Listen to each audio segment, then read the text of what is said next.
हिमाचल प्रदेश के पूर्ण राज्यत्व के गौरवशाली 50 वर्षों के उपलक्ष्य में आयोजित किए जा रहे कार्यक्रमों की श्रृंखला के अंतर्गत मुख्यमंत्री जयराम ठाकुर ने शिमला के निकट करेरू वन भूमि में चेरी ब्लॉसम, जिसे पाजा के रूप में भी जाना जाता है, का पौधा रोपित किया। उन्होंने वन विभाग द्वारा प्रदेश के विभिन्न भागों में स्वर्णिम वाटिका स्थापित करने के कार्यक्रम का शुभारंभ किया, जो वर्ष भर चलेगा।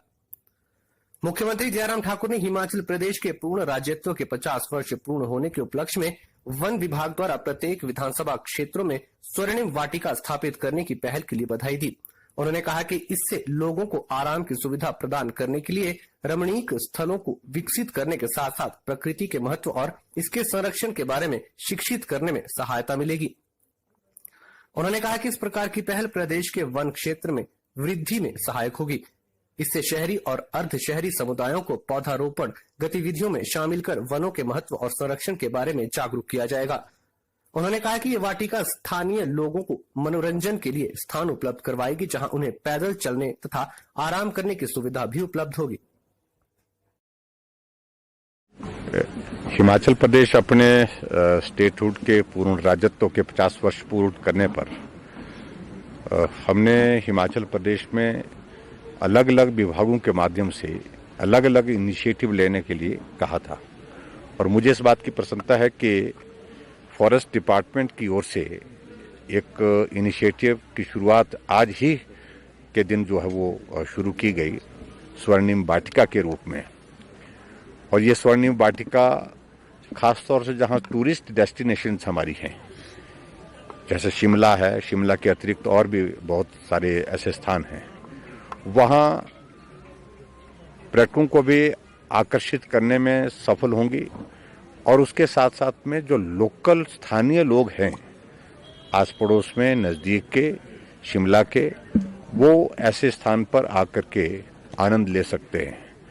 और इसमें खास तौर से जहां तक शिमला की बात है, यहाँ पर हम जो प्लांट्स यहाँ पर लगा रहे हैं, वो प्लांट्स जो है वो सुंदरता की दृष्टि से अपना योगदान देंगे।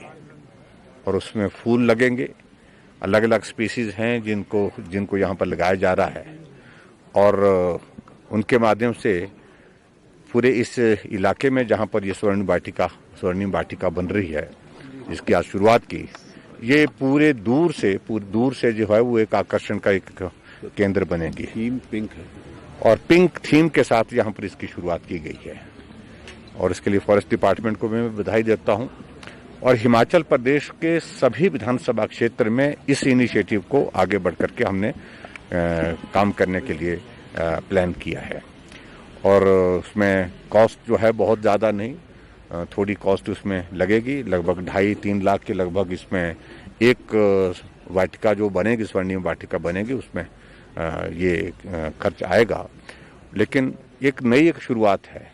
फॉरेस्ट डिपार्टमेंट अलग अलग समय में अलग अलग इनिशिएटिव तो लेते ही रहते हैं, लेकिन ये खास तौर से इस वर्ष जब हम अपने पूर्ण राज्यत्व के 50 वर्ष पूरा कर रहे हैं, तो उस दृष्टि से एक नए इनिशिएटिव की शुरुआत की है। तो मैं विभाग को भी बधाई देता हूँ।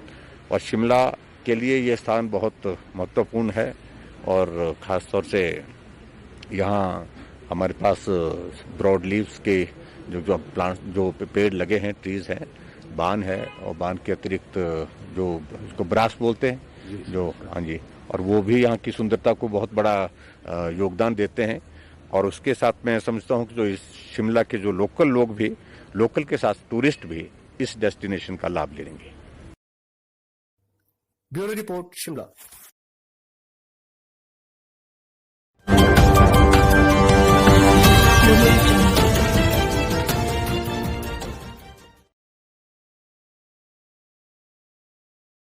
स्वयंसेवी संस्था हमारा शिमला हमारा अभिमान द्वारा शिमला के उपनगर संजौली में वस्त्र वितरण कार्यक्रम का आयोजन किया गया।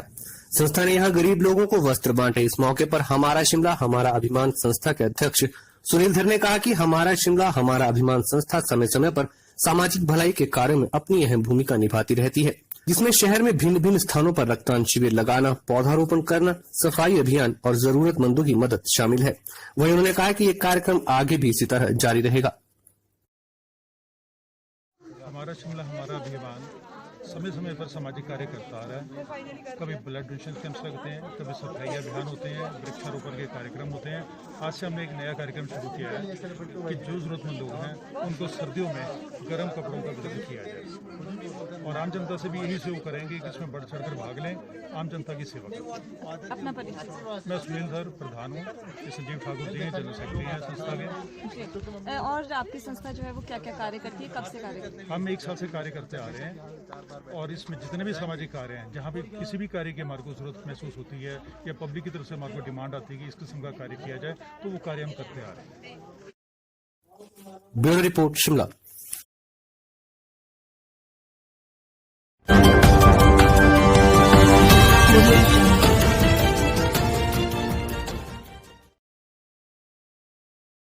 संसद में बजट के दौरान लाए गए बिजली कानून 2021 के विरोध स्वरूप राष्ट्रीय आह्वान पर हिमाचल प्रदेश राज्य विद्युत बोर्ड कर्मचारियों ने कुमार हाउस के बाहर भी धरना प्रदर्शन किया और केंद्र सरकार के खिलाफ खूब हल्ला बोला।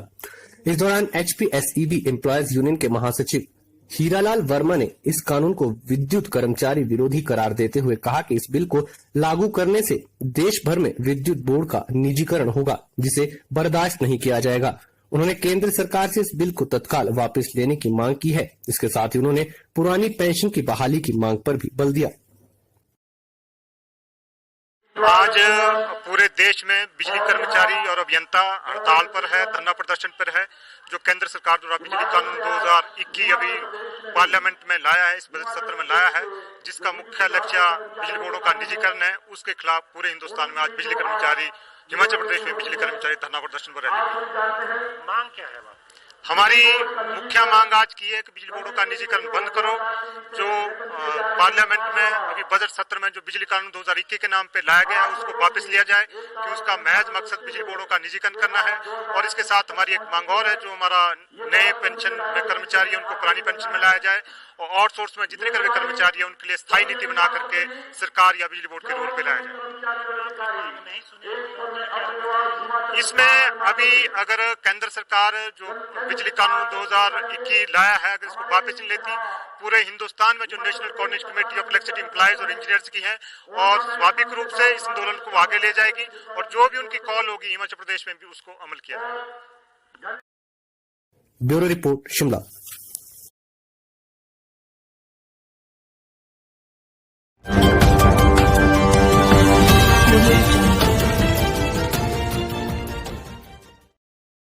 नैना देवी विधानसभा के चंगर क्षेत्र की 10 ग्राम पंचायतों के लोगों की समस्याओं के समाधान के लिए 22वें जनमंच कार्यक्रम का आयोजन राजकीय वरिष्ठ माध्यमिक पाठशाला बस्सी के प्रांगण में 14 फरवरी को किया जाएगा।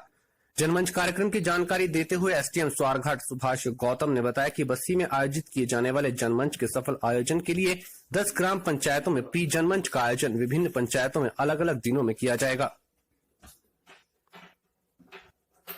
SDM स्वारघाट सुभाष गौतम ने लोगों से आग्रह किया कि जनमंच से पहले आयोजित होने वाले प्री जनमंच कार्यक्रमों में बढ़ चढ़कर भाग लें और जनमंच कार्यक्रम से पहले भी अपनी समस्याओं का हल करवाएं।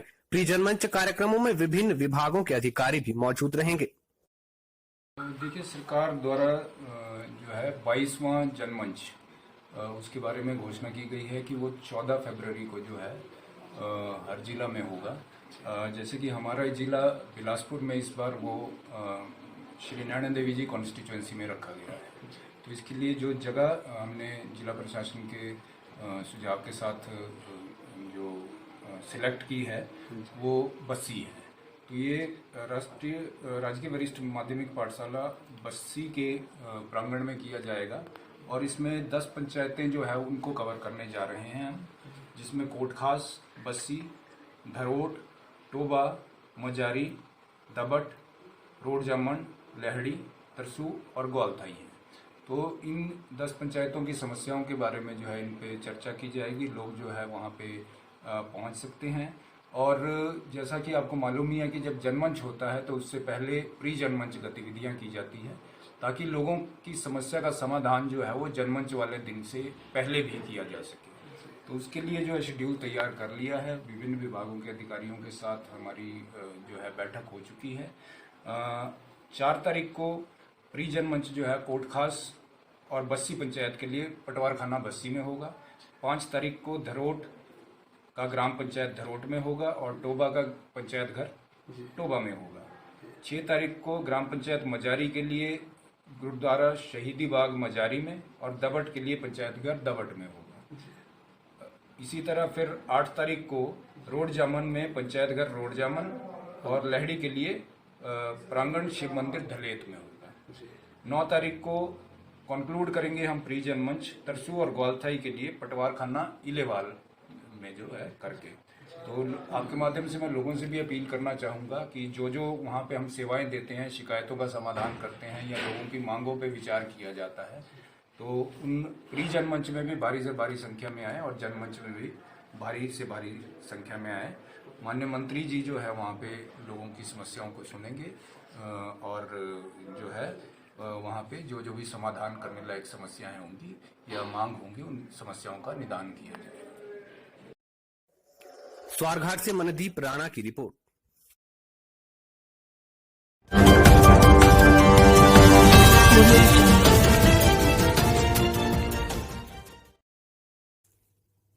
भाजपा के जिलाध्यक्ष रवि मेहता ने कहा कि भाजपा को पंचायती राज चुनावों में भारी जनमत प्राप्त हुआ है, जिससे कांग्रेस पूरी तरह से बौखलाई हुई है। उन्होंने कहा कि जिस तरह कांग्रेस के प्रदेश अध्यक्ष कुलदीप सिंह राठौर पत्रकार वार्ता को संबोधित कर रहे हैं वह निंदनीय है। उनका प्रेस वक्तव्य पूरी तरह से दर्शाता है कि कांग्रेस नेता भाजपा के इस प्रदर्शन से बौखलाए हुए हैं। इसके साथ ही उन्होंने कांग्रेस अध्यक्ष द्वारा भाजपा पर लगाए गए सभी आरोपों को निराधार बताया।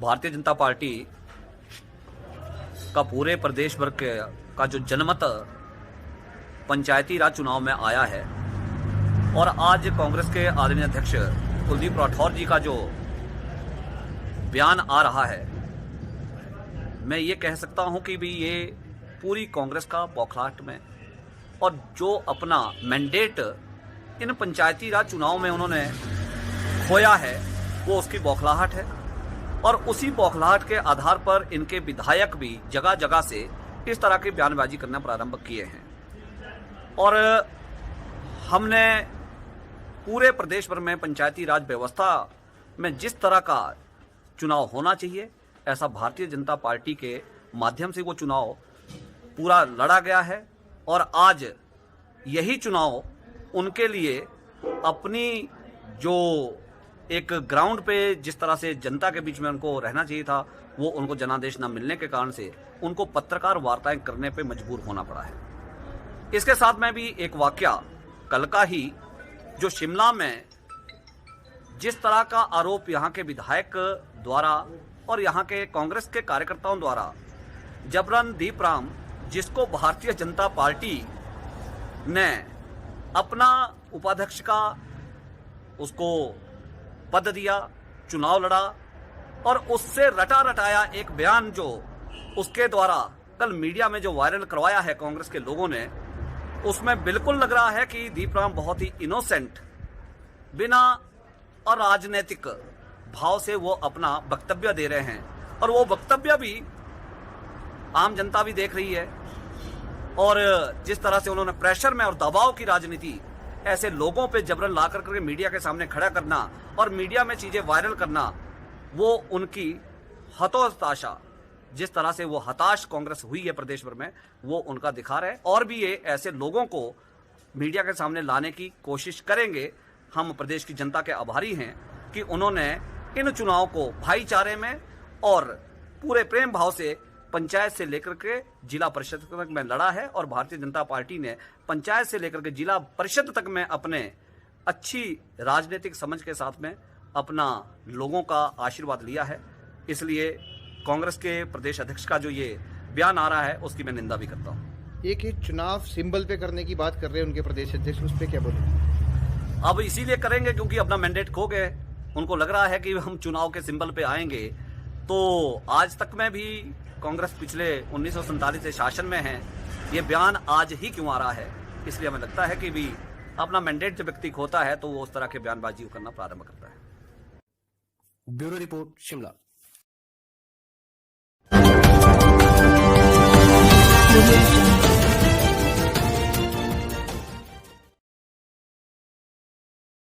हिमाचल प्रदेश कांग्रेस कमेटी के अध्यक्ष कुलदीप सिंह राठौर ने भाजपा को आड़े हाथों लेते हुए कहा कि भाजपा ने पंचायती राज चुनावों को पूर्ण रूप से प्रभावित करने का प्रयास किया है और ये बात कांग्रेस शुरू से बोल रही है। पीसीसी चीफ शिमला स्थित कांग्रेस मुख्यालय राजीव भवन में पत्रकारों से मुखातिब होते हुए बोल रहे थे।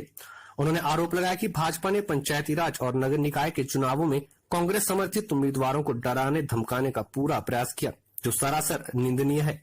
उन्होंने कहा कि भाजपा ने इन चुनावों में आतंक फैलाने में कोई भी कोर कसर नहीं छोड़ी। आइए जानते हैं और क्या कहा कुलदीप सिंह राठौर ने। से ही भारतीय जनता पार्टी की जो प्रदेश सरकार है वो इन चुनावों को प्रभावित करने का प्रयास कर रही है।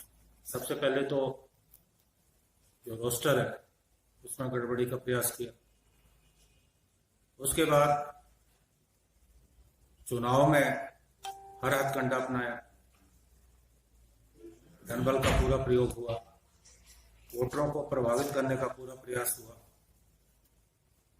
हर तरह से इन्होंने जनादेश को अपने पक्ष में करने की कोशिश की।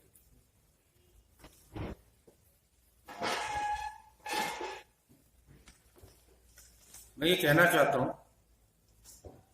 कि उसके बावजूद भी जनता ने भारतीय जनता पार्टी के जो समर्थित उम्मीदवार थे उन्हें नकारा। मुख्यमंत्री जी बार बार ये कह रहे हैं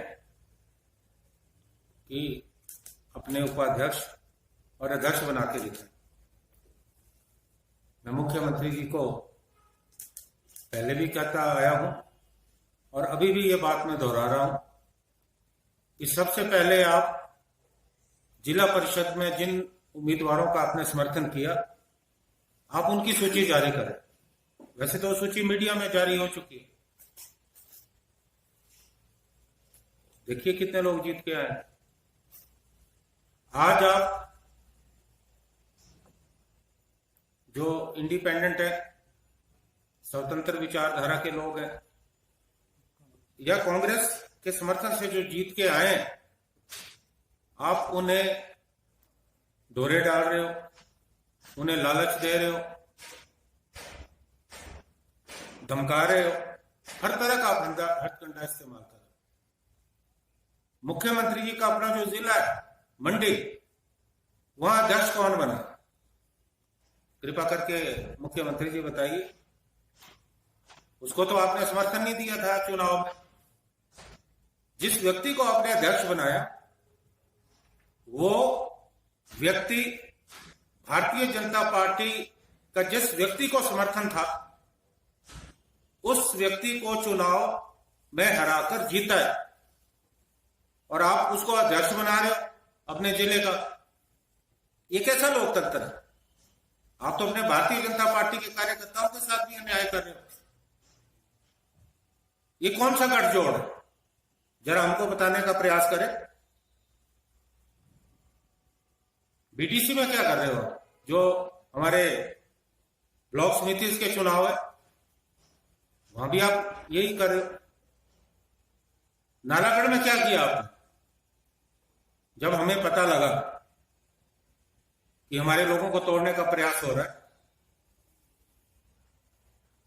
तो हमारे लोगों ने, हमारे जो पार्टी के नेता हैं, उन्होंने सभी सदस्यों को जो नगर परिषद के थे उनको पंजाब के किसी स्थान पे ले और रात को एक महिला जो कांग्रेस के समर्थन से जीती थी अपने पति के साथ रातों रात शिमला पहुंची। सुबह मुख्यमंत्री कार्यालय में मुख्यमंत्री जी के साथ फोटो डाले और उसे भारतीय जनता पार्टी में शामिल कर दिया और उसके बाद उसको अध्यक्ष बनाया गया। पैसे का क्या सौदा हुआ ये तो मैं कह नहीं सकता, लेकिन हमें अंदेशा है। बद्दी में आपने क्या किया? जो कांग्रेस के समर्थन से महिला जीती थी, जिसके पति इंटर के हमारे पदाधिकारी हैं, आपने उसे अपने पक्ष में किया और उसे अध्यक्ष जो है नगर परिषद का बना दिया। तो ये कैसा चुनाव है? क्या इस प्रदेश में आप कर रहे हैं? अगर आप अध्यक्ष और उपाध्यक्ष वो लोग बना रहे हो जो आपके समर्थन से नहीं जीते या कांग्रेस के समर्थन से जीते हैं, तो ये कैसा लोकतंत्र है? Bureau report Shimla.